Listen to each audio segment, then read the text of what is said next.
जगातील सर्वात मोठी लोकशाही मनवणाऱ्या देशातील निवडणुका किती निष्पक्षपणे, पारदर्शकपणे आणि स्वतंत्रपणे होतात तुम्हीच ठरवा.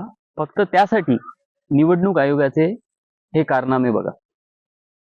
पश्चिम बंगालमधील पाणीहाती कॉन्स्टिट्युएन्सीमध्ये निवडणूक आयोगाने नियुक्त केलेला ऑफिसर अतनू चक्रवर्ती हा बीजे पार्टीचे झेंडे आणि कॅम्पेनिंगचं साहित्य बनवत असताना पकडला गेला. त्याचे व्हिडिओ सोशल मीडियावर आणि अन्यत्र प्रसिद्ध झाल्यावर, बरीच छितू झाल्यावर नंतर त्याच्यावर कारवाई झाली.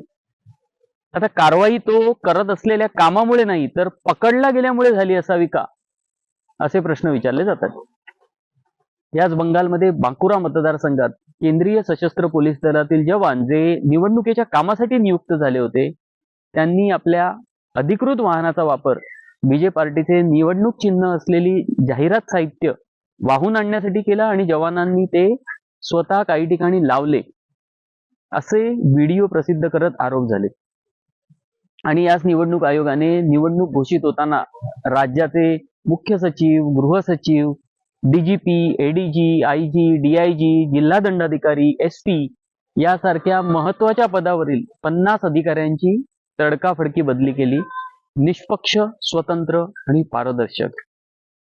पश्चिम बंगालमधील SIR दरम्यान निवडणूक आयोगाने मतदारांची माहिती तांत्रिकदृष्ट्या सार्वजनिक ठेवली, पण प्रत्यक्षात वापरण्यासाठी ती कठीण केली.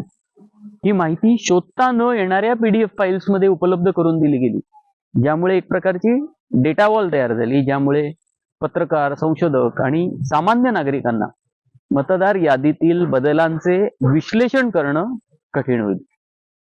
दररोज फक्त 60-50 फॉर्म सादर करण्याची परवानगी असताना बीजे पार्टीने 30,000 पेक्षा जास्त अर्ज भरले असल्याचे व्हिडिओ TMCने प्रसिद्ध केले. आयोगाने SIR प्रक्रियेत लॉजिकल डिस्क्रिपन्सी नावाची एक नवीन कॅटेगरी बनवली आणि त्यात 1.36 कोटी मतदारांना अंडर ॲड्ज्युडिकेशन कॅटेगरीत ढकलून गेलं. नंतर 91 लाखापर्यंतचे मतदार यादीतून बाहेर गेले. भारताच्या मूळ संविधानाची जी प्रत आहे त्यात काही कलाकृती आहेत, त्या ज्यांच्या हस्ते झाल्या त्या नंदलाल बोस यांच्या नातवंडांचं नाव मतदार यादीतून काढून टाकलं. ते वर्षानुवर्ष शांतिनिकेतन इथे राहतात आणि अनेक वर्ष नियमितपणे मतदान करतात. त्यांनी SIR प्रक्रियेदरम्यान आवश्यक कागदपत्र सुद्धा सादर केली, तरी सुद्धा त्यांची नावं आधी पेंडिंग श्रेणीत ठेवली आणि नंतर अधिकाऱ्यांनी पडताळणी केल्यानंतर यादीतून हटवली.